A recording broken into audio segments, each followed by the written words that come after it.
Ethan and Claire had been married for 8 years, living in a quiet suburb just outside of Seattle.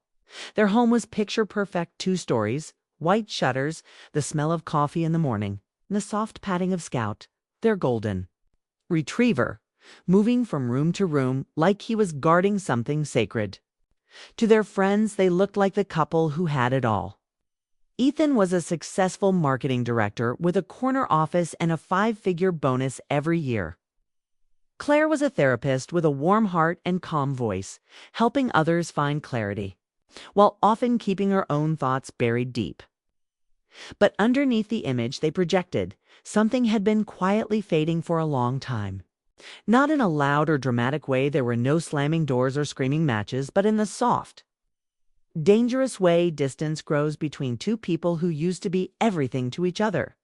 It started small, missed phone calls, conversations that used to last an hour, now wrapped up in 5 minutes. They still said I love you out of habit, like brushing teeth before bed routine, not passion. Ethan's days bled into nights. He spent more time glued to conference calls and business dinners than at the dinner table. Claire would sit on their couch with a blanket wrapped around her legs, a glass of red wine in hand, staring at her phone, like she was waiting for someone who never called. She had always been the emotional one, empathetic, expressive, but she had stopped trying to reach for Ethan, not because she didn't care, but because she was tired of feeling like she was the only one who did. They didn't fight, but they didn't touch either. They made love maybe once a month, and even then it felt more like obligation than connection. The kisses were light, polite, kind of affection people give out of memory, not desire. Claire sometimes stood in front of the bathroom mirror, late at night, looking at her reflection, trying to figure out when she had stopped feeling seen. She still looked beautiful, early 30s, long auburn hair, sharp cheekbones, but she felt invisible. She used to catch Ethan watching her when she got dressed in the morning, his eyes filled with quiet hunger. Now he barely looked up from his phone. Sometimes she wondered if he still found her attractive, or if he had just grown used to her the way people stopped noticing the sound of a clock ticking. Ethan, on the other hand, felt the silence too, but he didn't know how to name it. He told himself he was tired. Work was demanding. The pressure to provide was real. He loved Claire. He really did, but something in him had hardened. He didn't know how to express what he needed, didn't know how to ask for softness when the world outside required him to be so tough. So instead of opening up, he stayed busy, answered emails at the dinner table. He scrolled through his phone in bed.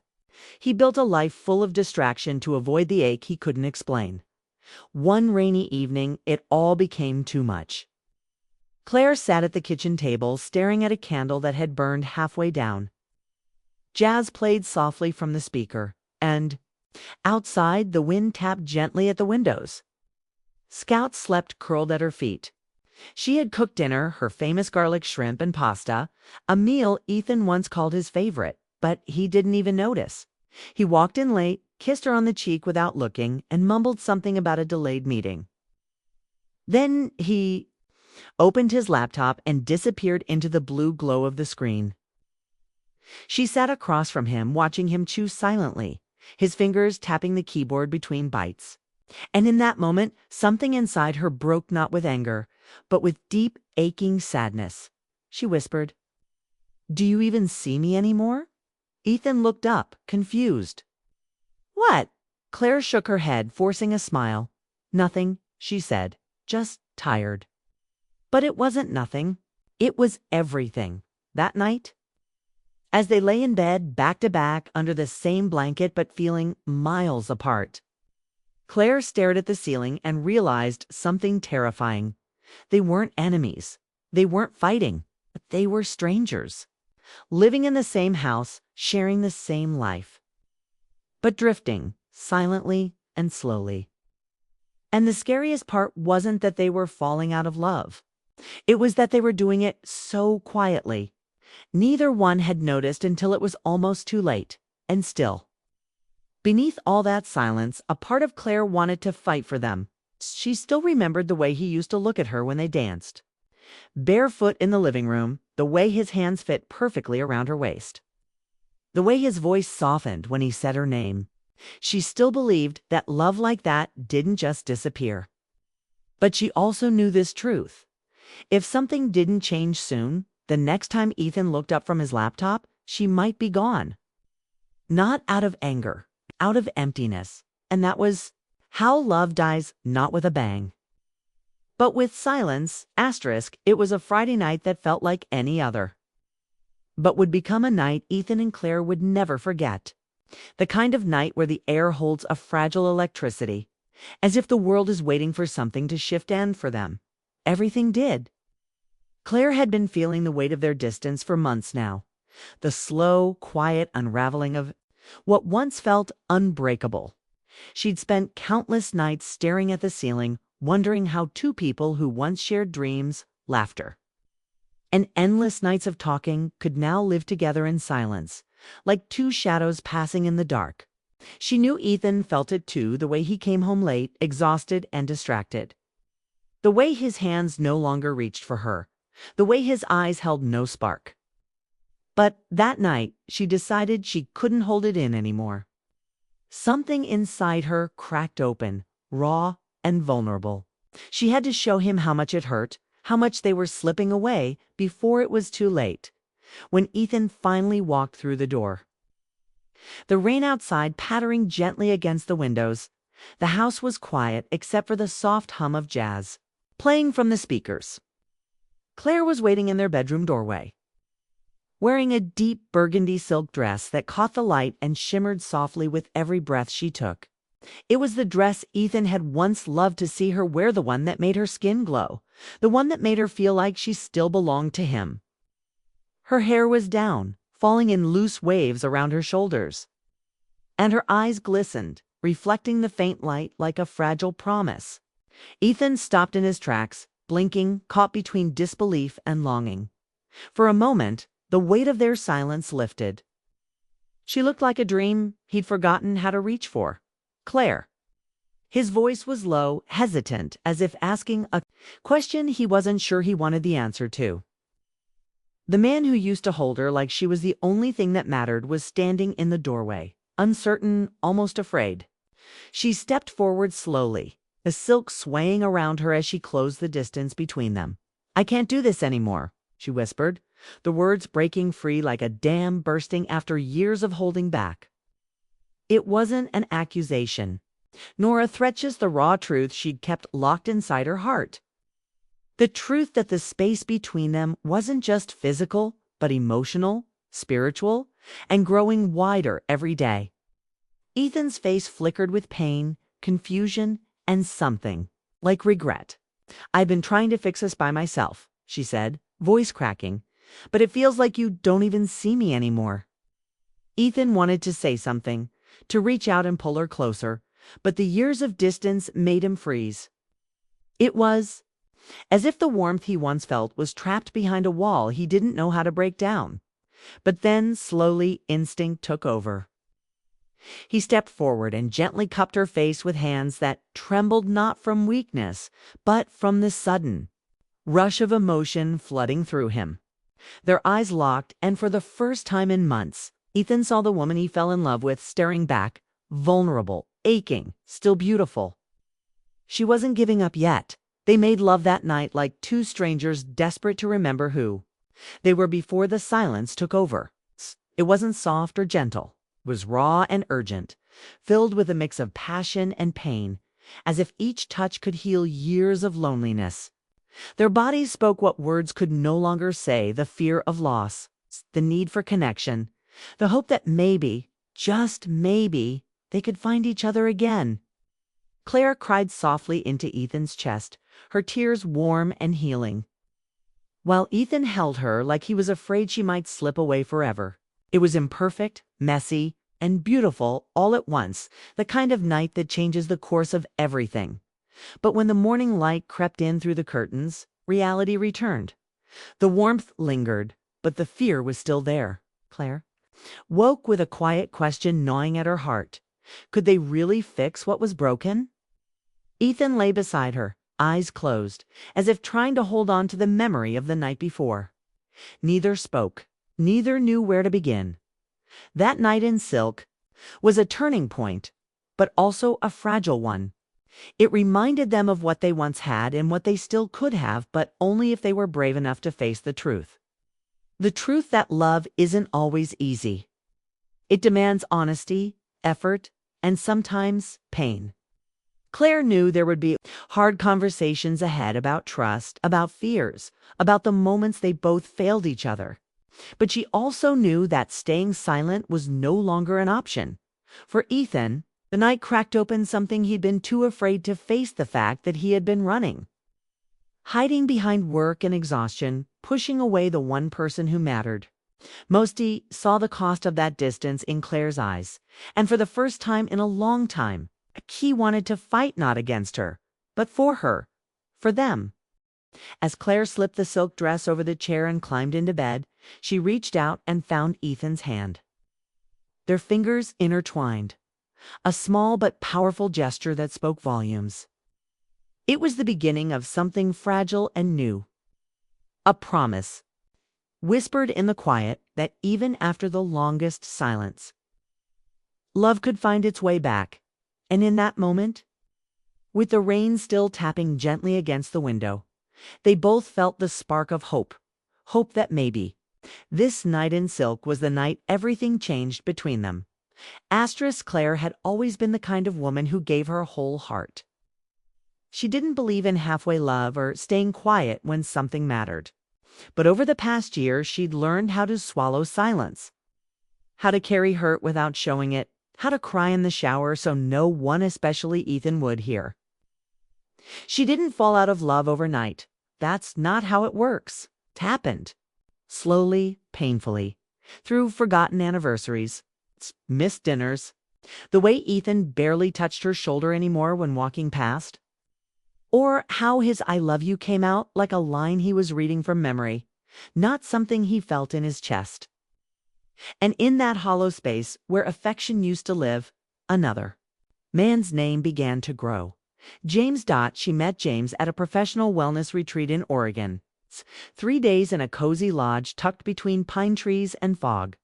It was supposed to be about mindfulness, boundaries, and preventing therapist burnout. Claire hadn't expected to feel anything. She was there to learn, to breathe. But on the second night, during a fireside group discussion, she noticed him. James had a calm voice, intelligent eyes, and a quiet presence that drew people in. He asked deep questions. He listened like he cared.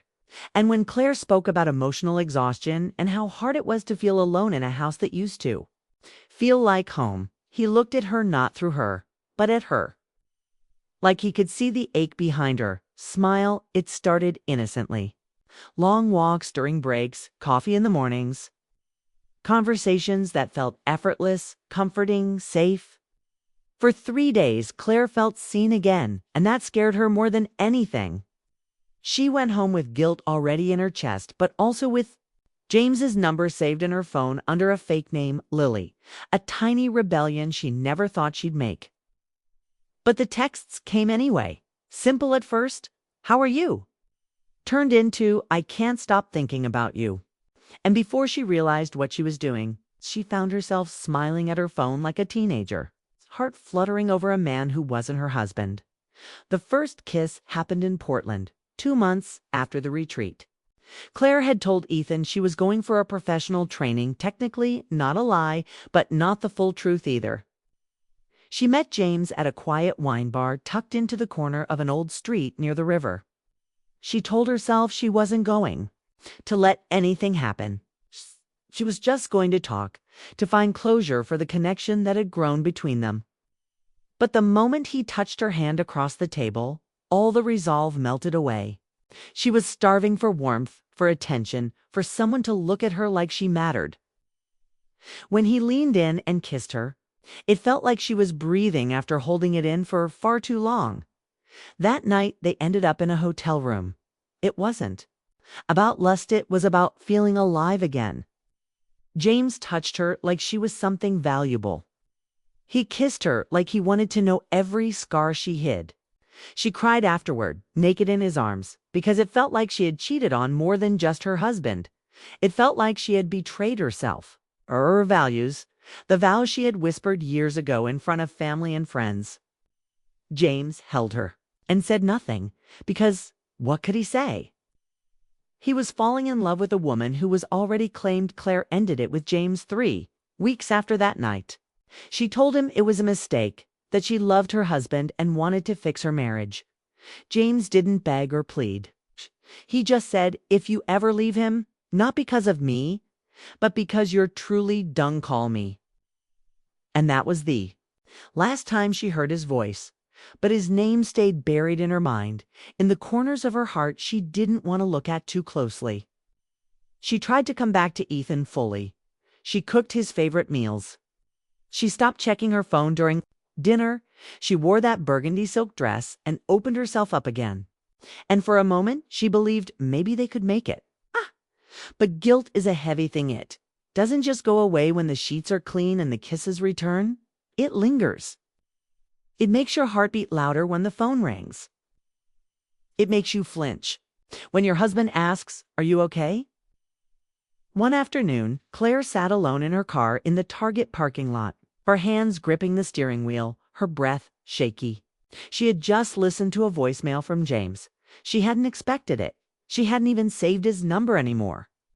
But hearing his voice again hit something inside her. "I miss you," he said, his voice calm but heavy. "I still believe we could have been something real." She deleted the message immediately, but the words stayed. They echoed in the spaces Ethan didn't know existed. And she knew she hadn't told Ethan the truth, not yet, because deep down she was terrified of what that truth might destroy. Asterisk the day Claire told Ethan the truth. The sky outside was soft gray, the kind of weather that made everything feel heavier, like the clouds were holding their breath, just like she was. She hadn't planned it. There was no perfect script in her head, no dramatic setup, just the truth building inside her, pressing against her chest until it ached. Ethan had just gotten back from the grocery store, casual in jeans and a t-shirt, holding a paper bag full of things Claire used to love. Avocados, strawberries, a bottle of red wine. It was almost cruel, the sweetness of that moment. He kissed her on the forehead, asked how her day was, and she just stood there frozen in the kitchen, her hands shaking. For months now, she'd been carrying a secret like a stone in her pocket, one she touched every time she smiled at him, every time he held her hand. Every time they made love, and she had to look away when it was over. She didn't want to hurt him. She still loved him, in some deep, unshakable way, but it wasn't the same. And she couldn't pretend anymore. "Ethan," she said quietly, "I need to tell you something." Her voice cracked, and something in his face changed. His smile fell, and he knew in that way people do, that whatever came next would change everything.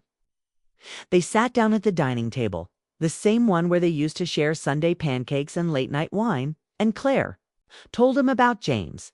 Not every detail, not to be cruel, but enough. She told him about the retreat, about how lost she felt, how she had reached for someone who made her feel seen. Ethan didn't say anything for a long time. He just sat there, his eyes staring straight ahead like he was watching the version of his life he thought he had fall apart right in front of him. His fingers clenched around the edge of the table, his jaw tight, his chest rising and falling slowly. When he finally spoke, his voice was low and hollow. "Did you sleep with him?" She nodded, her heart breaking open. "Once," she whispered, "and I hated myself after. I ended it. I came back to you." Ethan got up and walked to the other side of the room, as if putting distance between them might help him breathe again. Claire wanted to run to him, to fall at his feet and beg him to see her pain, her honesty, her regret. But she knew she didn't deserve comfort in that moment. "Was I really that far gone?" Ethan asked. Not accusingly, but like a man looking for the moment he lost his way. And that question, so full of quiet panic, undid her. "You weren't gone," she said through tears. "You were just somewhere I couldn't reach, and I was too tired to keep trying alone." Ethan looked at her like he didn't recognize her anymore. The woman he had shared his life with, when he built everything around, had made a choice that shattered his faith in what they were. But even through the anger and betrayal, there was something else in his eyes. Hurt. Deep. Soul-shaking hurt.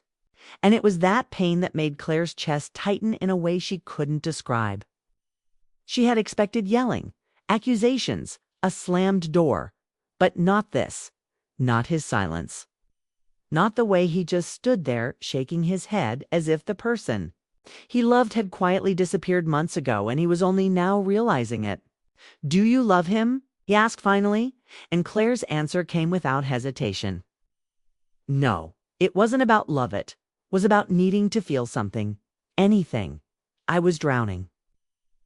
Ethan nodded slowly, the kind of nod that meant nothing and everything at once. "I need time," he said, voice low and unreadable. Then he walked upstairs without another word. Claire sat alone in the kitchen, surrounded by groceries and the scent of strawberries. Feeling like she had set fire to her own home. The house was quiet, but her mind was loud, replaying every moment, every touch, every choice. She hadn't told Ethan to destroy them. She told him because she couldn't live a lie. Not anymore. That night, he didn't come to bed. She listened to his footsteps above her, the sound of a drawer closing, then silence. And for the first time in their entire marriage, Claire didn't know if they would survive this. Love had always been the thing that held them together. But now it was cracked, bruised, fragile. And even though she had confessed with the hope of healing, the truth was now a weight between them, a line that had been crossed. The next morning, Ethan left the house early. He didn't say goodbye. He didn't leave a note. And as Claire stood in the empty kitchen, she realized that telling the truth doesn't always set you free. Sometimes it just shows you how broken everything really is.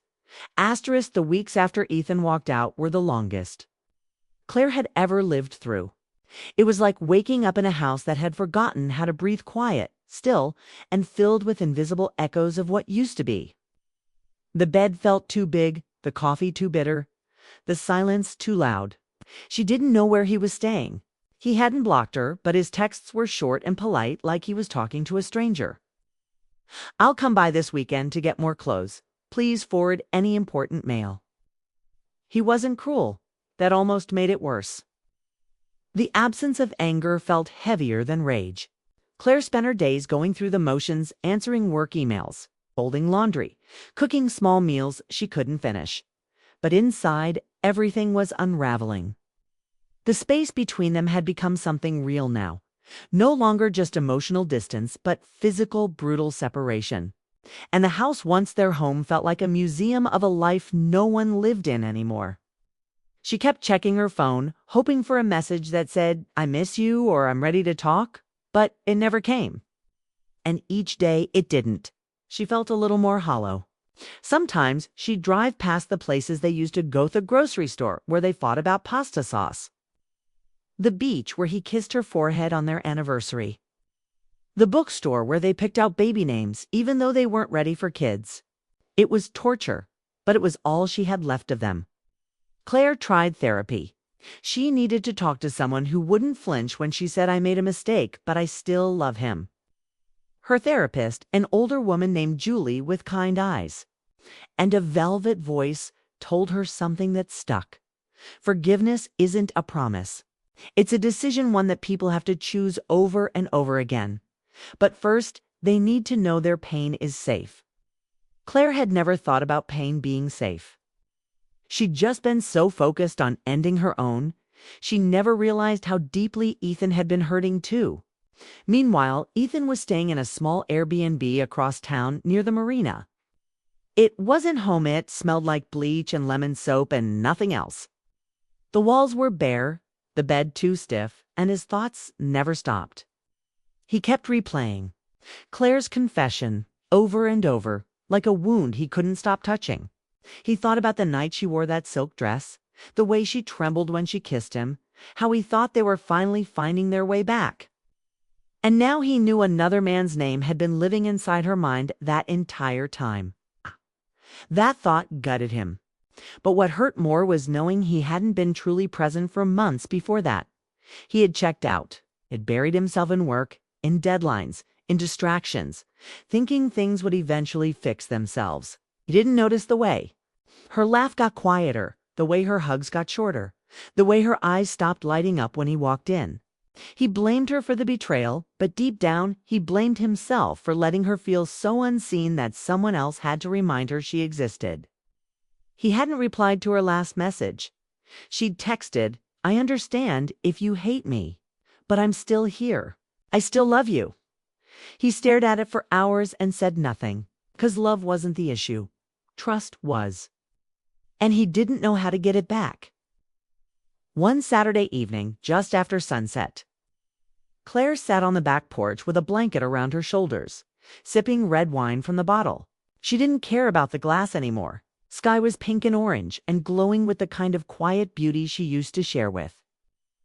Ethan. She picked up her phone and typed out a message she'd rewritten 100 times. "Ethan, I'm not asking for forgiveness right now. I just want to talk. Not as husband and wife. Just as two people who loved each other once. Please." Then she pressed send. She waited for hours.